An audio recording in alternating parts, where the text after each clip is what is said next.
Таңды көз ілмей атырып қалай барам, намыста жібермей тұр, жүрек құрғыр бар дейді. Не істерімді білмей күйгелектеніп түс болды. Шықтым, көлігіммен баяу жүріп, оның үйіне жақындадым, қақпасын итеріп едім, ашық екен. Тез кіріп жаба салдым, үйіне жақындап терезелерге қарай есікке келдім, ақырын. Кім ол деді Маржанның даусы. Ашуға булығып, бұл ашу қайдан келгенін білмеймін, есікті жұлқып ашып кіріп бардым. Тап-таза үй, Маржан көрінбейді. Мен мұндамын, бері кір, қолым бос емес деді, оң жақтағы бөлмеде. Аяқ киімімді шешіп, қабағым ашылмай атылардай болдым, неге сондай күйге түскенімді ұқпаймын. Жылдан басып жетіп бардым, ас бөлмекен, теріс қарап тұр. Кімсің, неге үндемейсің деп басын бұрып қарады. Мені көріп сергете қалып, қолындағы затты жерге құлатып алды. Нан елеп тұр екен, шағын тегеш үнімен шашылып жерге түсті.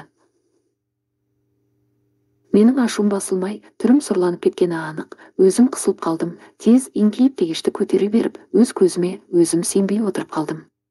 Маржанның аяғы ауыр, қарны шертиіп тұр, бойына көз жүгірттім, аяқ-қолы ісіңкі, жүзі салқын. Көзіне түскен шашын арқа итеріп шытырғыштап. Қолдары қамыр-қамыр, беті бозарып, менен көзін алмай қақиып тұр, қозғалмайды. Басыма түк кірмейді, сілейіп мен отырмын. Не ода, не менде сөз жоқ, бір кезде ол қиралаңдап кеткендей болды. Ұшып тұрып орындыққа отырғыздым, жерден тегешті көтердім, қолынан ағып тұрған қамырды тегешке сал дегендей қолын итердім. Маржан қамырын үйкелеп түсіріп отырып, менен көзін алмайды.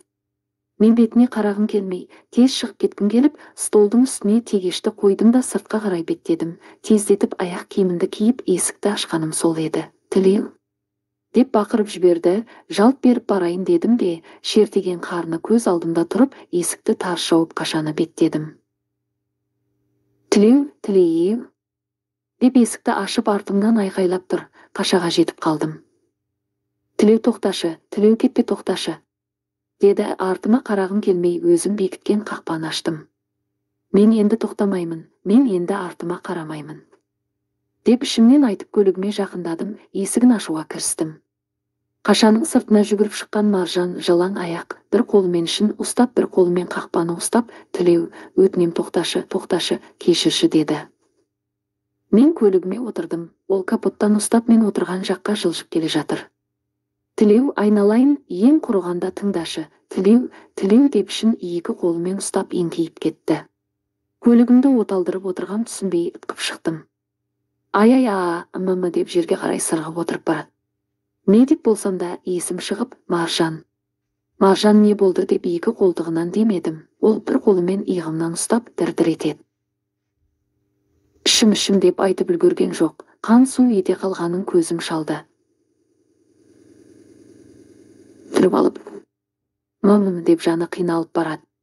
Маржан, шыда, қазір деп ұшып барам, ауылдың емханасына жеткіздім. Көтеріп алып жүгіріп келем, бар дәрігерлер жан-жақтан шығып не істерлерін білмей тұрып қалды. Акушер бар ма, акушер дедім бар даусымен. Маржанда еш жоқ. Мен акушер. Қан кетіп жатыр. Қауіп? Дедім жатқызып жатып. Ойбай, Маржан тәтеме. Ойбай, бұл кісіні Кесероваға дайындап жүрміз ғой, дейді бажылдап. Ойбайламай көмектес дедім, каталканы сүйреп, ауылда өмірі жасалмайтын операцияға дайындалу керекенімізді айттым. Жоқ, ауданға апару керек, жоқ дейді акушер. Ауданға жетпейді деймін ышқына, керек дәрілер бар ма деп атауларын атадым, тауып алып келіп Маржанға қосып жатыр. Баланың жүрек қағысын тыңдап көрдім, соғып тұр. Ағай, сіз білмейсіз. Бұл кісі екінші топ мүгедегі дейді акушер. Айналайын, мен бәрін білем, қанды тоқтатай қалды, мен болмаса мен осында жасаймын отаны, қан тоқтаса апарамын ауданға, сен жедел жәрдем шақыр деп шаруама кірісіп кеттім. Қанды тоқтатып, Маржанның есін жиғызып, енді кең тыныс алып, жедел жәрдем келе қалды. Жылдамдатып баса салып ұшып келеміз, масқара, толғақ басталды. Маржанда сөз жоқ, қолымнан мықтап ұстап тістеніп жатыр. 30 шақырым, 3 жыл екен, әлсі келмен. Емхананың алдына сырғытып тоқтап, тездетіп каталканы сүйрей жүгіріп барамыз дәлізбен. Балаңды құтқар деді, перзентханаға бұрыла бергенде қолымнан қысып ұстап. Сенің ұлың дегенде жүрегім тоқтап қала жаздады. Орнымда қозғалмай тұрып қалдым. Есіңді жи, тілеу, көмектес деген дауысқа бұрылсам болады. Бар, көмектес. Екеуін де аман алып қал деп арқамнан қағып итерді. Жүгіріп бара жатып дәрігерлерге өзімді жылдам таныстырып, кім екенімді айтып, Маржанды 5 саусағымдай білем. Гүл ағзасын, қан тобы. Қан кетіп жатқандықтан жедел түрде ота жасалып, баланы алып, қанды тоқтатуға 2 сағат күрестік. Жаным иненің ұшына ілініп, иманымды оқып жүріп, бірнеше дәрігерлермен бірге әйтеуір аяқтадық.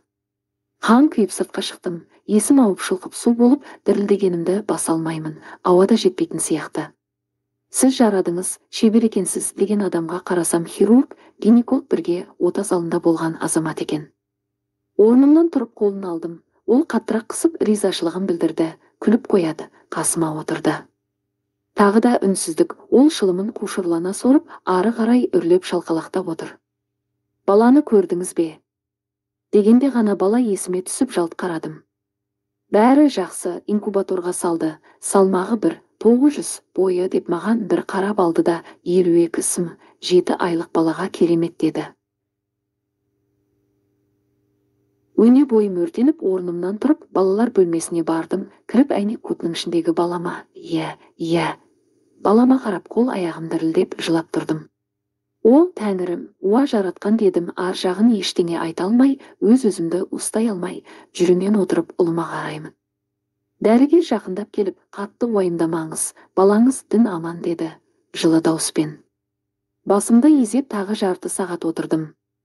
Ұлым үшін Маржанға деген ризашылығым асып тасып, жүрегімді ауыртып, сол кездесте, сол махаббат түнінде пайда болған жансың ғой сен деп, ұлымның нағыз махаббаттан туылғанына тіпті қуанып кеттім. Дәлізге шықтым.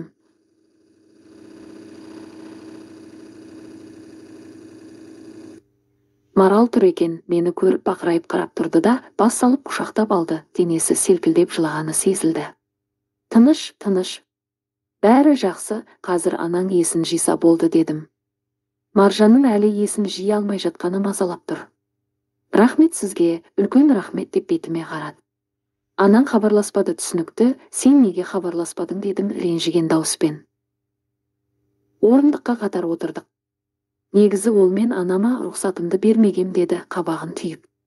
Неге?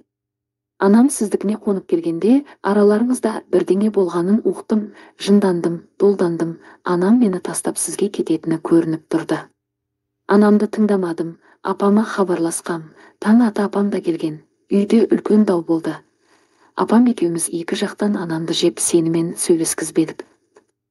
Үйден апамдікіне бардық, сенің келетініңді білдік. Апам тіпті отырды, жылдар бойы сізге дену үшін алмақшы болғанын мен білмедім. Анам екеумізді өзімен бірге бір аптада шетелге алып кетті. Басында анам бүк түсіп жатып алды, тамақ та жемеді, сосын жүдеді, көңілін аулап үйтіп жүрмін. Ол да мені аяд, телефон нөмерін өзгертіп ескісін лақтырып тастадым. 4 ай өткен соң есінен танып құлады, басынан алған зақымнан болар деп дәрігерге көрсетсек аяғы ауыр екен. Масқара деп апам шошыды. Шетел дәрігерлері 46 жас қалыпты жас деп есептейді екен. Құттықтап мәз. Сол аралықта маған ой келді деп, Марал орнынан тұрып терезе жаққа барды, артынан бардым. Менің денсаулығымды білесіз, жатырым жоқ, ешқашан бала сүйе алмаймын, ал жасым болса 28-ден асып барады деді. Мен басымды изедім. Апамды көндіріп, бұл бала туылса өзіме алам, мен кімнен бала сұрап жүрем, мені мына диагнозыммен кім алады деп түсік жасатпауын өтіндім. Анама да балаңды маған бер деп жылап болмай қойдым. Ол көп жылап келісті. Біздің жоспарымыз бойынша біз шетелде босанып келіміз керек. Сондай ойда жүргенбіз. Аяқ астынан анам ауыра бастады. Дәрігерге көрсетсек климат жақпай тұр деді. Басқа елге ауыстық, болмады. Теңізге бардық, тіпті нашарлады. Амалдың жоғынан ауылға келдік. Деп бетіме қарады. Алланың ісі шығар, сенен қанша алшақтатсам да сенің алдыңа келді. Анамда сені сүйетінін айтып неше жыласа да естімеп едім. Әкеңе қосып апаң қор қылған. Аллам ажыратты әкеңнен. енді мына баламен мені тілеуге қоспақшы десе, ол менің балам деп бақыратынмын. Ерке өскем түсінбедім, өзімді ғана ойладым деді бетін басып. Әкеңе қосып апаң қор қылған деген сөз құлағыма неше мәрте қайталанғандай болды. Анам аман қалсыншы, баласында алмаймын, сіздерді де ажыратпаймын, тек аман қалсыншы. Мен қателік жасаппын, сіздің жасаған жақсылығыңызды ұмытып, анамның бақытты болғанын қаламадым, деп өкіріп жылады. Жүрегім естігеннен тас болып тұр еді. Жылаған кезде қалай жібіп кеткенін ұқпай қалдым. Құшақтап бауырыма басып, анам оянады, аман қалуға тиіс. Біз не істейміз ана, кішкентай бөпені дедім. Көрдің бе? Әрине, маған бола ма? Болар, жүр деп ертіп апардым. Таң атты. Маржаным есін жиі алмайды, не істеймін? Қалай оятам? Қасына келдім, қолын ұстап, сен неге тағы мені қинап жатырсың? Неге өз-өзіне келіп күреспейсің дедім ышқына. Бәрін жасадық, ештеңені қалт жібермедік, оянуың керек, естимісің? Дедім ашуға булығып, не тағы мені тастап кетпексің бе? Тағы қашпақсың ба? Ол енді бола қоймас, олай болмайды. Сені жаратқан ием қабылдамайды дедім, мен бірдеңе білетіндей ашумен. Қасына отырып бетін, ернін қасын сипалап, жаным, оралшы, сен бізге керексің, анау жатқан сүп-сүйкімді ұлыма керексің, естимісің дедім ақырын ерінен сүйіп, сенсіз қалай өмір сүрем? Сенсіз ұлымды қалай өсірем? Дедім, еш өзгеріс жоқ. Осы киноларда көздерін ашып орындарынан тұрып жатушы еді. Ол кино, армандапсың, Маржанның диагнозы белгілі ғой, ішімнен сезіп тұрмын, бір сөзімді де естімегенін. Ары қарай үнсіз отырым, сыйынып шықтым. Дәлізде Болат досым тұр екен. Осы сен қайдан жүрсің дедім таң қалып. Мен кешесіменде болғам, осы емханада кіре беріс есікте отырамын, күзетшімін деді жымиып. Аға, бәсе түсінбей қалдым, болмаса аспаннан түскендей болдың дедім, ол күлді. Маржан әлі есін жимапты ғой деді. Иә, басындағы жарақатымен оған оңай емес дедім. Енді кішкене аямадың ба, ол бейшараны деп бетіме қарап тұр. Өй, мен оған не істеппін дедім шошып. Енді кім біледі, жетіп барып шошыттым ба дегенім ғой, дейді басын қасып. Бірден кешегі жағдай есіме түсіп шошытқаным шошыттым ау деп қалдым. Болатқа тесіліп қарап, сөз таппай қалып едім. Қалжың ренжіме деп иығымнан қақты. Расымен мен шошыттым ау, иә, оңдыртпай шошыттым. Шошығанын көре тұра қарамай кеттім деп жанымды қоярға жер таппай қайта палатаға қарай барып едім. Есікті жұлғып ашып медбике жүгіре жөнелді. Зәрем ұшып ішке кірдім. Саусақтары жыбырлап, кірпіктері дірілдеп, сәл судорогий тырысып беріп селкілдеп жатыр. Аппараттарға қарасам қысымы түсіп барады. Сол аралықта дәрігерлер де жетіп келді. Менің кім екенімді біліп алған, маған бақылау саймандарын ұсынып өздері де кірісіп кетті. Тағы бір өлім мен өмір арасындағы арпалыс басталып кетті. 40 минутта әрең қалыпқа келтірдік. Екінші тәулік өтті, Маралда өң жоқ, сыйынғаннан басқа амалы жоқ. Мен де не істерімді білмеймін, сыйынғаным үзілген емес. Ұлыма барам, сенделіп келем, жындануға аз қалдым. Есін жиды деді, дәретханадан келе жатқанда алдымнан Марал шығып, жүгіріп палатасына кірдім. Дәрігерлер қоршап алып, зерттеп қарап жатыр екен. Жүзін көрдің, көзін ашып, аузындағы шланганы шығарып жатыр екен. Лоқсып кетті. Менің шектерімді суырып алғандай күй кештім. Қасына бардым. Аузын сүртіп су тамызып, оттегін беретін маска кигізді. Маған бұрылып қарады. Қолынан ұстап едім, саусақтарын жыбырлатып алақаныма қойды. Жып-жылы алақанын сездім. Басын жыңғырып. Мен осындамын, қасыңдамын дедім. Қолымды қысты, көздерінен жас ағып жатыр. Бәрі жақсы, бәрі керемет, Марал да осында, ұлымыз сондай тәтті дедім. Ол екінші қолмен қолымды қысты. Иә, жаратқан, иә Аллам деп қолын сүйіп-сүйіп, бір Құдайға алғысымды жаудырып отырдым. 15 күннен кейін үйіме ұлым, қызым және Маржанымды ертіп келдім. Туған туыс ағайын қуана қарсы алды. Уақытша Маржан қол арбада отыр. Ол уақытша екенін мен білем, мен оны тұрғызам. Тағдыр десеңші, екеуіңді қосу үшін сені соншалықты азапқа салғаны ай деді анам Маржанның маңдайынан сүйіп тұрып. Осы күніме ризамын анашым, сіздей анаға келін атандым деді Маржан. Бұл күнде ұмыт болады деп анам жоға шықты.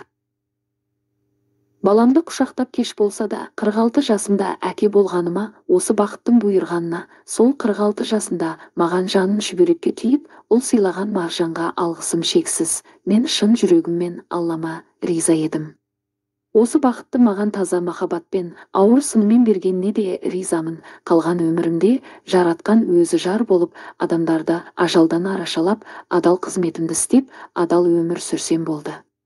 Осы қолымдағы нәрестеме тек жақсы өнеге беріп, Маржан екеуміз сүйіспеншілікпен өсіретініме сенімдімін.